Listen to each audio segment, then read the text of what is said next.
here we go. Let's boogie.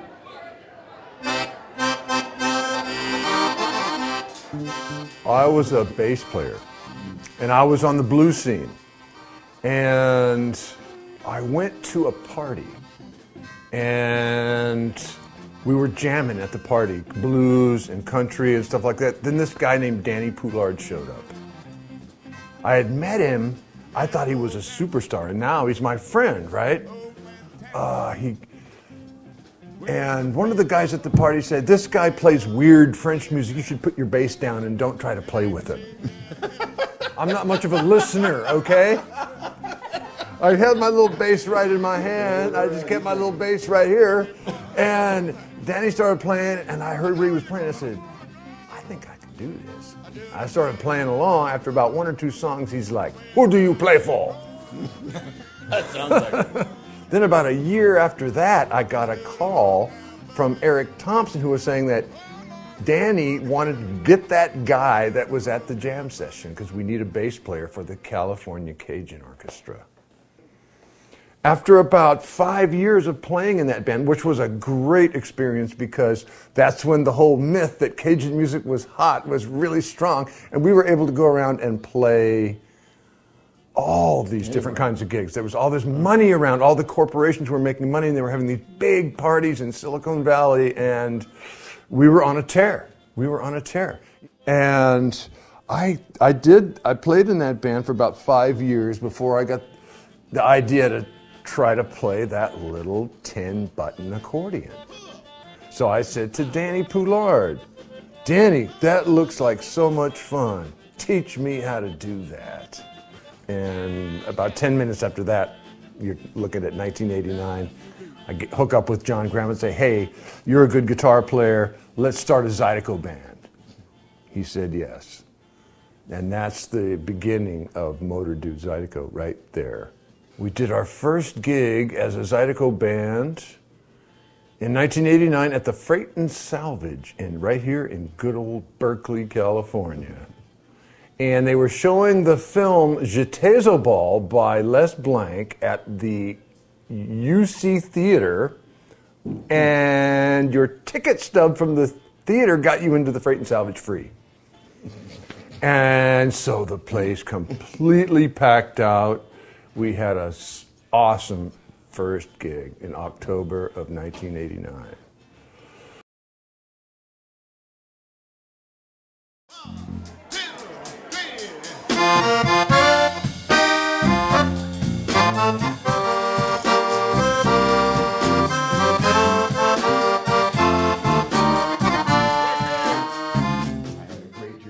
Teacher who set me loose, and he said, "Here's the band, lead it. I've got to go do something." And so that's what I would do. He also put the idea in me that music is something that it's not an add-on. It's an absolute part of your life. You know, I had a church that was across the street. I sang in the church until I was 14. Playing drums came easy to me. Singing was naturally my first thing. Somebody asked me to play the drums and sing. I did it. They said, "That's very unusual." I said, "Nobody told me I couldn't." And so I just kept doing it. Gonna kiss all those pretty girls. Gonna buy me some things that ain't been sold.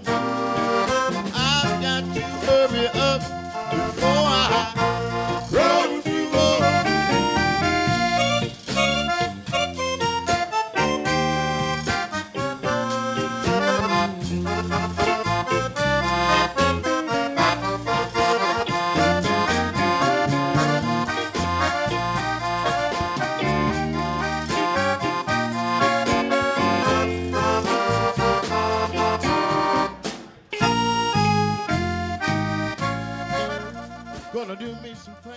I met up with the guys in Motordude. John Graham was young. He had black hair at the time, and so did this guy. Yeah.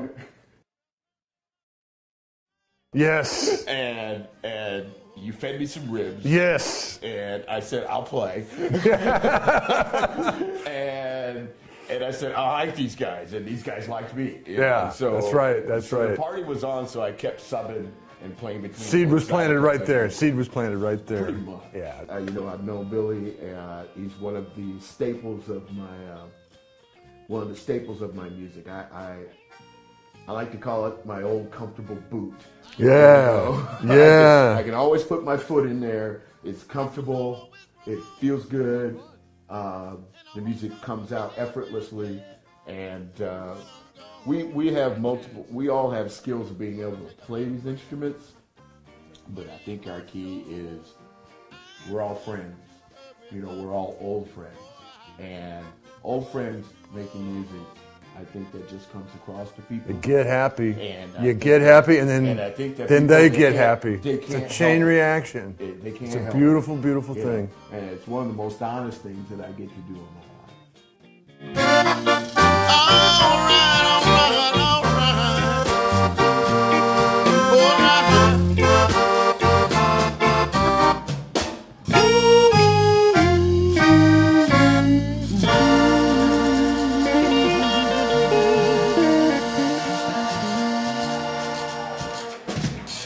Thank you so much. Willie Jordan, put your hands together for Mr. Willie Jordan.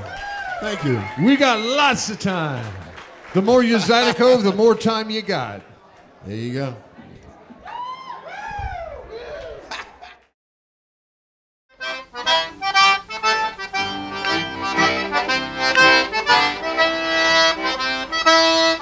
So what you had was this whole tribe of Louisiana Creoles who had moved out here during World War II to get military industry jobs. And then all of a sudden they said, you know what, we got to have our music here in the Bay Area. And that's when Danny and the Louisiana Playboys with George Broussard started playing. They taught Queen Ida how to play. Then Danny started teaching everybody how to play. Now all of us, you've heard of Jerry's Kids, right? We're all Danny's kids. Danny Poulard is the one, he taught every accordion player in the Bay Area. Danny is really, he was the main reason why this music has planted itself here in the Bay Area. I mean, Danny told me one time that when they first started having the gigs at Ashkenaz, nobody knew how to dance and everybody just danced like a hippie. Okay, you said don't wave my hands like this, didn't you? There I go. The dancers came and they got good. Yeah. And now they dance real sexy. You know, they used to go like this. Now they're like, oh, yeah, we got the cute little thing now. Woo, yeah, look at us. Our dancers that we have out here, you know, they got spoiled because they actually had good bands in front of them to dance with. There were a lot of places, all they had were records. I gave them, at one point, I gave those folks a nickname. I called them the Zydeco Every Nighters. Because we would do Ashkenaz on Tuesday, we would do Coco Dree in San Francisco on Wednesday, we'd do Bobby's Back Door on Thursday, Eagles Hall on Friday, St. Mark's Church on Saturday, and DeMarco's on Sunday. And there were certain people, and I'm keeping score, that were there all six. At one point, I walked up to this one guy who had been at all six for years. I said, thanks for the car, man.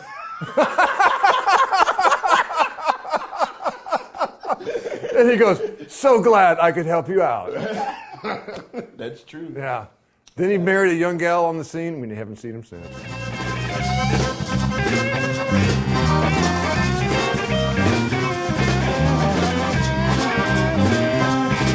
There really was a change from the Cajun style to the modern Zydeco style, and what they did to it was they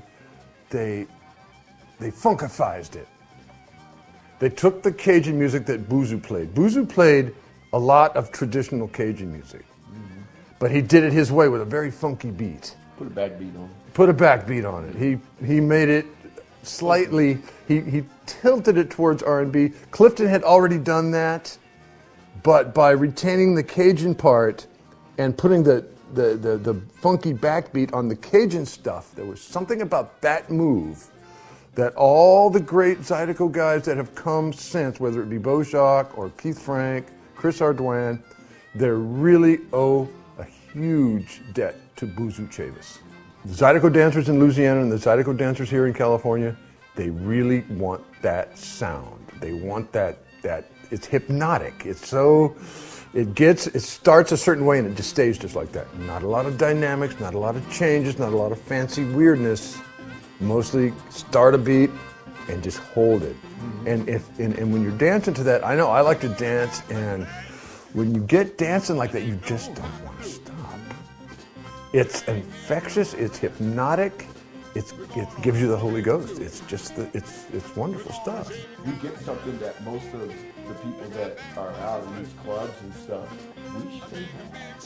Because I see the other musicians that play with the jazz musicians, and I see the people who are doing the rock, or I see the people who are doing the jam band stuff, you know, that are up here in Northern California, and they run into me and they go, "You still doing that Zydeco?" And I'm like, "Yeah, I'm still doing that Zydeco." And they're like going, "You've been doing that a long time." I'm like going, "I think this thing wants me to do this for." Yeah, we may struggle less than they do. You know, and I mean, it's important, I believe, as a musician to have a community. And we have a really good community.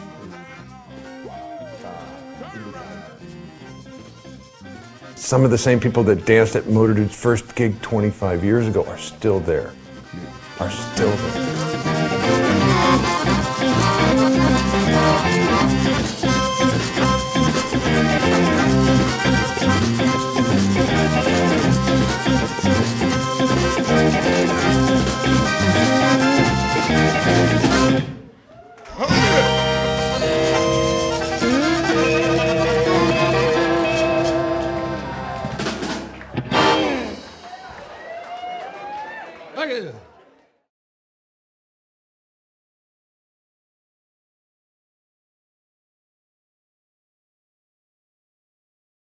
My last name's Dennis Calloway. I don't really like being interviewed, you know. I'm doing the band a favor. Can you, Dennis, can you tell me a little bit about your musical background and how long you've been playing? Oh, do I have to? Come on, Cheryl. Please, oh, you're going to Dennis. snip it. You know, I really hate doing this stuff. My musical background. It's okay. I'll keep it brief. How about, can I lie? Cheryl, can I lie? Sure, you can lie, Dennis. Okay, let's see what I can come up with. I was born in Czechoslovakia, and when my mother abandoned me,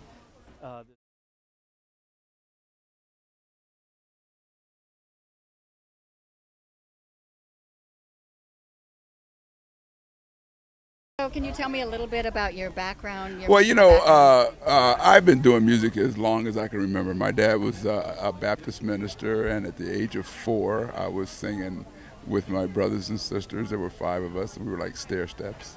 Oh, wow. And we sang in church.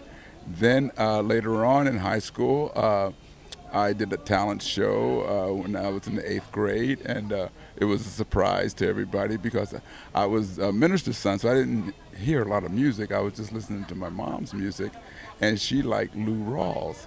For the talent show, I did Tobacco Road.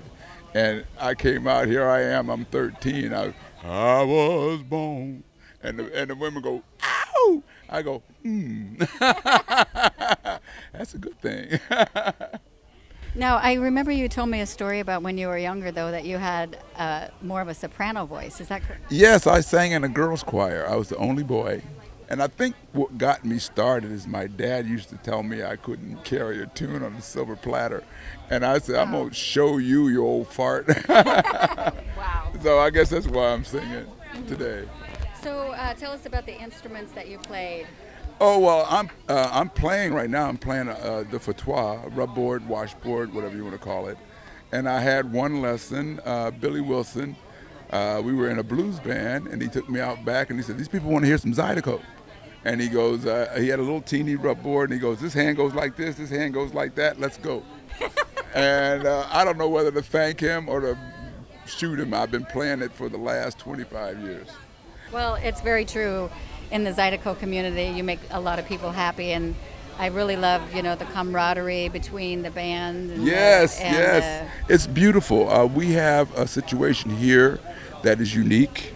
I know in Southern California they dance to CDs and tapes, but we have live entertainment here.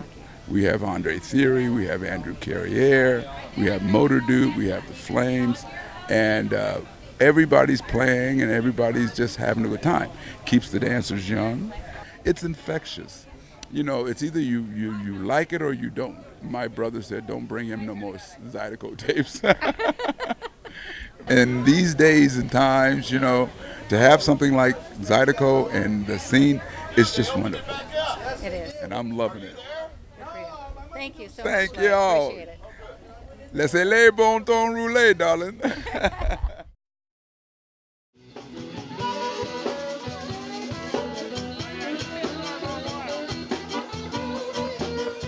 John Graham is a rootsy guy. He's also really into a lot of gospel. He played a lot of gospel music. And he was an avid collector of American roots music. A complete encyclopedia of music. Ask him any question, or if we didn't know the answer to the question, John Graham will know. Ask John. Ask To John. this day, I think to myself, oh, I'll ask John. Oh no, he died. Yeah, but you know, you ask this guy anything, and he would get the information. If I don't know what that tune is, I'll find it. He was always a master of that. He had many other skills outside of music, which I think contributed to that. Big time. He contributed to the band big time because He was an organizational mind. Exactly. He was a creative force, and he was also one of the few guys I've known on this earth that you could put the stamp of fair play on. Absolutely. You could just 100% fair play.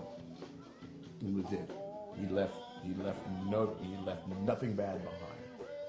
He made the difficult decisions at the right time. Now.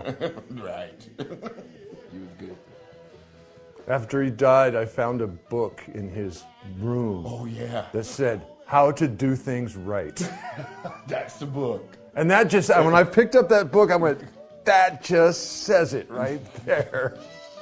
He's so missed. He is so missed.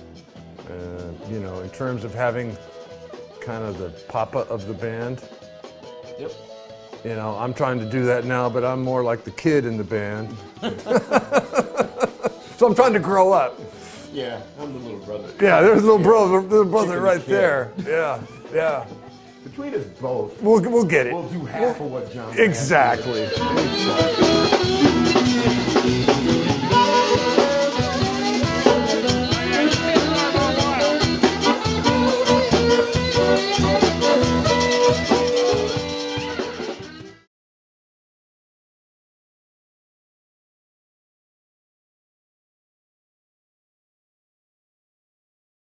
I had the honor of replacing John Graham, who was a founding member of Motordude. And that was a tough time, but I was honored to be a part of, to be brought in.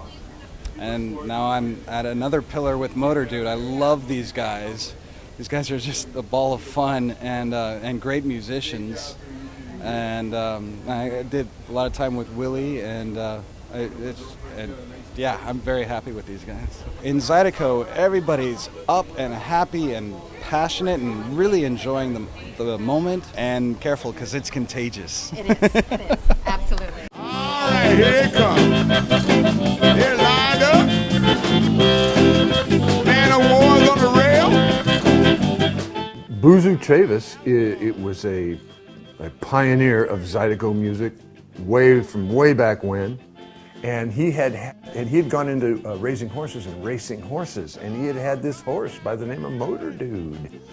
So then when he got back into music, he wrote a song called Motordude Special. And so I remember the day when we're trying to figure out the name of the band, and I had thought, well, what if we called it Uncle Bud Zydeco? And then somebody said, no, that's too Care Bear, whatever that means. And I said, well, how about Motordude Zydeco? And that was like an instant response. They're like, yeah, we like that. So at some point later on, I cornered Boozoo at a gig, after a gig when he's loading up his trailer at the end of the gig, and I said, hey, I'm starting a band out in California and I want to use the title of your racehorse and your song as the name of my band. He's like, yeah, go ahead. So there you go. Boozoo Travis, thank you very much.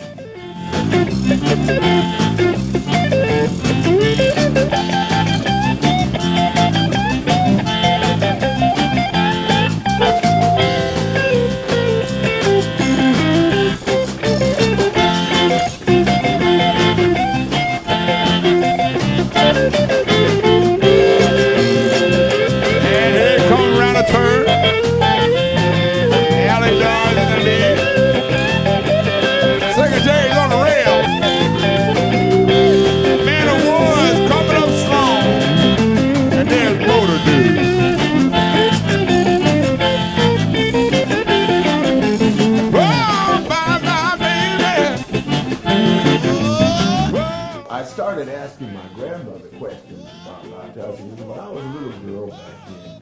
Because I do remember that they had. She said she ran into a woman who you didn't mess with, otherwise she would work the roots on.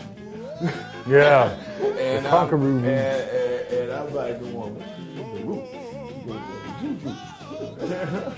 And so I found out that my grandmother believed in something.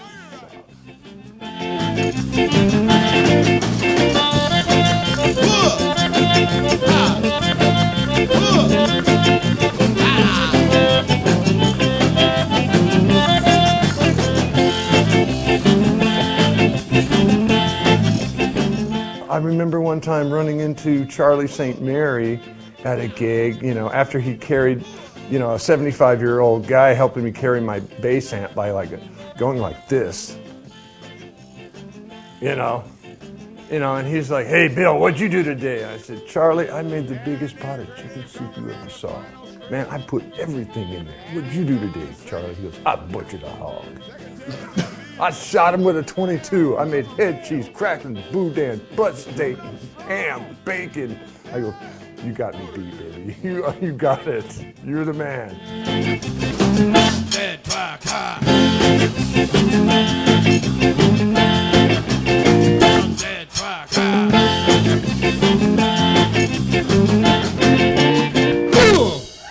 and the winner is Motordude.